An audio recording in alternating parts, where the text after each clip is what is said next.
gonna start that again. Hello. This is Fridays with Goodman, with Martin and Dr. Larry Goodman. Martin Casado here.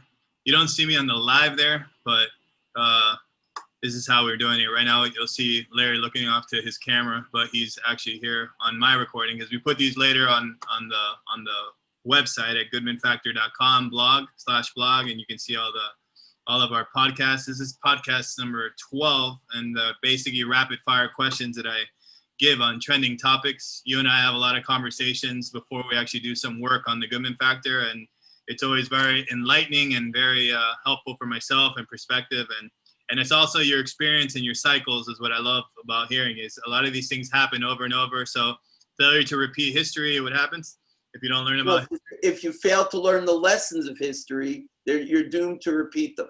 Exactly. So that's something, an advantage that I have, and I think we're getting some good replies on this. And again, if any of you have any other questions after this, you can put the questions on our live there and check them out. See our rapid fire questions there. Hold on a second. Let me pause that. All right, just watching you there. All right, it's interesting. Two perspectives. All right, so let's start this today. How you doing today on this Friday morning? It is a beautiful South Florida day.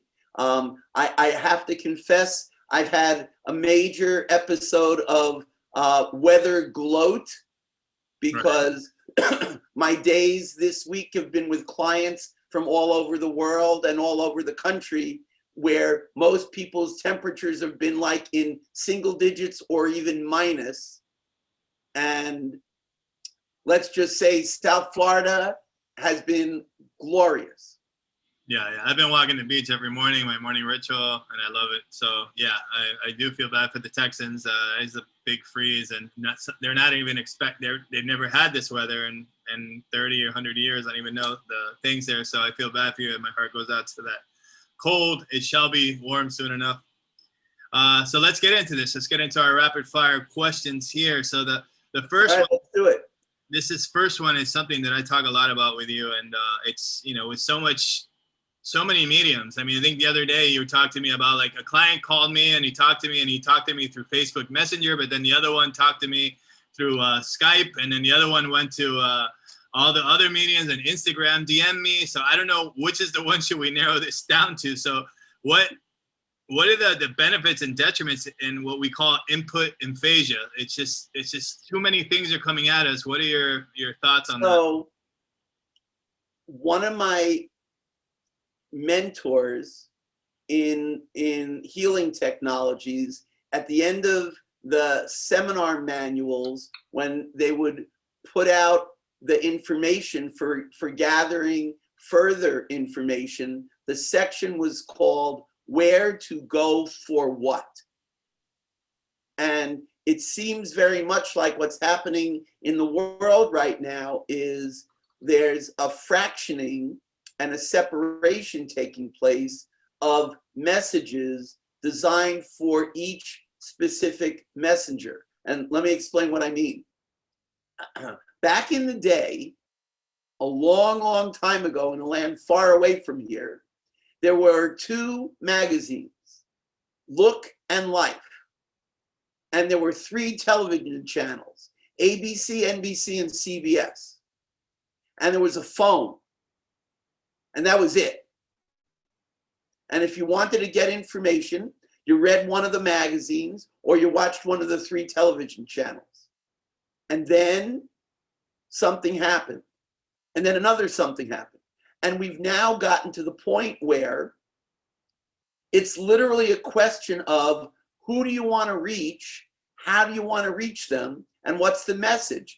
Because if you try to reach somebody and you use the wrong medium, first of all, nobody answers the phone.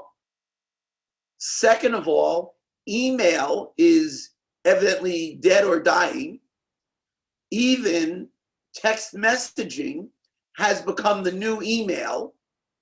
And Facebook, if you tell your millennial kids that you're on Facebook, they don't want to have anything to do with you because Facebook is so 40, 50, 60 years old plus. So the question is, what's the problem? Actually, the question is, what's the point? And I really believe what you mentioned is part of what's going on. Input aphasia happens when there's so much input in so many different parts that your mind goes numb. And so instead of it being what I said at the beginning, it used to be that there was clear messaging that people could pay attention and think coherently about. Now the messaging is so obscure that no one is being convinced of anything because everybody is choosing the input that's aligned with their already existent belief systems. And then all that happens is the ones that you're aligned with, you agree with because you agreed with them before. And the ones that you're not aligned with, you disagree with and you hate them. And that's what's going on in the world right now. Right. Yeah. That makes a lot of sense. And that's right. It helps to have a growth mindset and a strong mindset. This has helped me through all these times, especially all throughout last year here and myself working with you as well. Let's go on to the next question.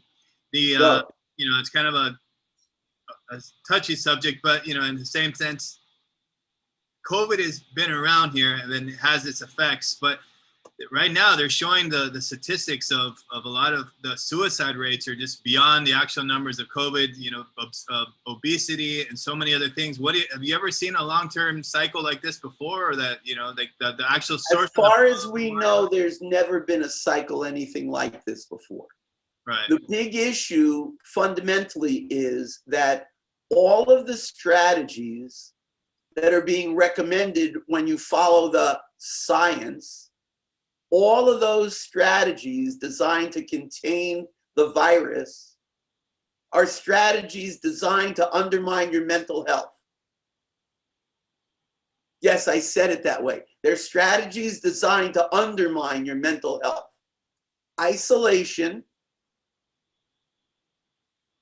staying at home, not exercising, eating crappy food, not having a purpose, not having a job, not having a place to go, all will undermine mental health. So while you're working on, your social distancing and wash your face and wear the mask and all that other stuff, not Fauci, not anybody is standing up at a platform and saying, listen, if you don't get the virus, but you go insane, how well is that going to work? That is truth. That is the truth. So on to the next question. And not to be so blunt, to answer, this is a rapid fire, so I'm not just switching subjects. So the next thing here is rapid fire is blunt. It's good. It's fine. Let's go. An icon, I guess, in the conservative world, actually made up the conservative. What are your thoughts, and what are you growing up with Rush Limbaugh passing away? Rush Limbaugh, he will be sorely missed.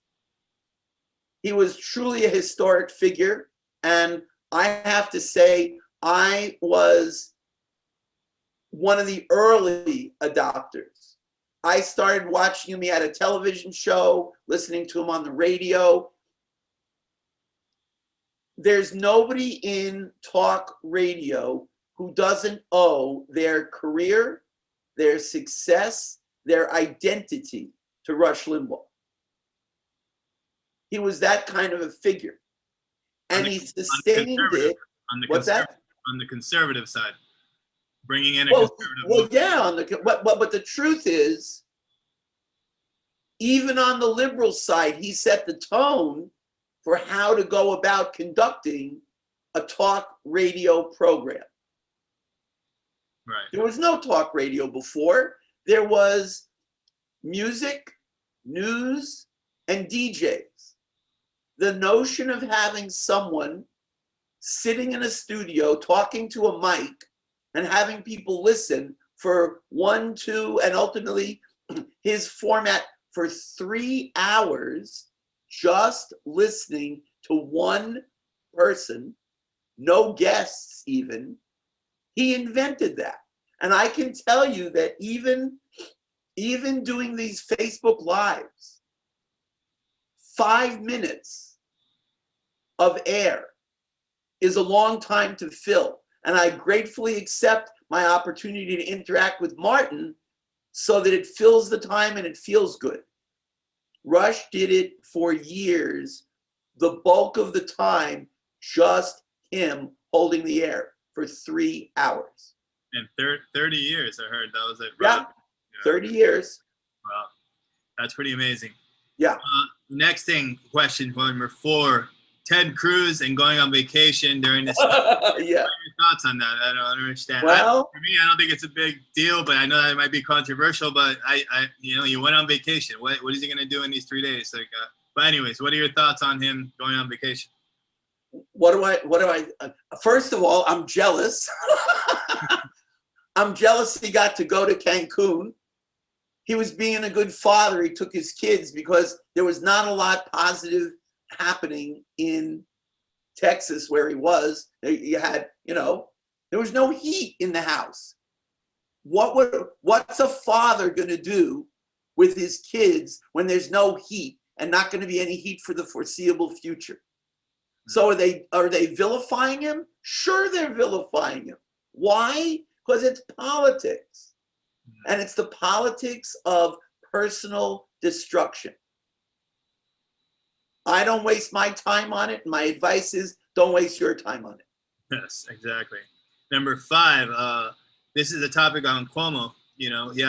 Now they're showing statistics, because we live in Florida. So we have DeSantos, and he's done some decisions here. But Cuomo, they gave him an Emmy. He has a book. He has all these things. And now they're just showing the stats of that. They hid these stats. So what are you seeing? And have you seen this before in the future? Cuomo is the living, breathing demonstration of what my mentor, John DeMartini, calls the infatuation resentment cycle. The higher you rise in public perception, the higher regard the public has for you, the more inevitable will be your rapid fall. And it doesn't help matters if you're lying. It really doesn't help. Because the data he was putting out, and as obnoxious as he was literally asking to be taken down. And when you ask to be taken down, the universe obliges you. I wouldn't be surprised if he gets impeached too. Because you know what? What goes around comes around.